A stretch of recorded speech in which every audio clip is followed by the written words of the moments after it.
একদিন এক নদীর ধারে এক বড় গাছের ডালে এক বাদর থাকত। গাছে মিষ্টি মিষ্টি ফল ধরত। বাদর প্রতিদিন সেসব ফল খেয়ে খুশি থাকত। নদীর জলে এক কুমির থাকত। বাদর প্রতিদিন কুমিরকে ডেকে মিষ্টি ফল দিত। ধীরে ধীরে কুমির আর বাদরের মধ্যে ভালো বন্ধুত্ব হল। একদিন কুমিরের স্ত্রী কুমির তার স্বামীকে বলল, শোনো, ওই বাদরের কলিজা নিশ্চয়ই অনেক মিষ্টি হবে, আমি সেটা খেতে চাই। কুমির খুব চিন্তায় পড়ে গেল, কিন্তু স্ত্রীর জেদে সে বাদরকে ফাঁকি দিতে নদীর ওপারে আমন্ত্রণ জানাল। কুমির বলল, বন্ধু বাদর, নদীর ওপারে অনেক মিষ্টি ফল আছে, তুমি যদি আমার পিঠে চড়ে যাও আমি তোমাকে সেখানে নিয়ে যাব।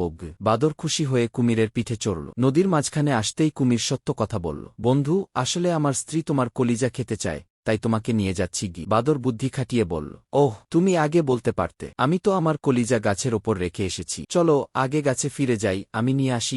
কুমির বিশ্বাস করে তাকে আবার তীরে এনে দিল। গাছে উঠেই বাদর হাসল, বোকা কুমির, কলিজা কি শরীর থেকে আলাদা করে রাখা যায়? তুমি আমাকে ফাঁকি দিতে চেয়েছিলে, তাই আমিও তোমাকে ফাঁকি দিলাম। এভাবে বুদ্ধিমান বাদর কুমিরের হাত থেকে বাঁচল। বুদ্ধি ও উপস্থিত বুদ্ধি বিপদ থেকে রক্ষা করে। এই গল্পটি ভালো লাগলে ইউটিউব চ্যানেলটি সাবস্ক্রাইব করুন।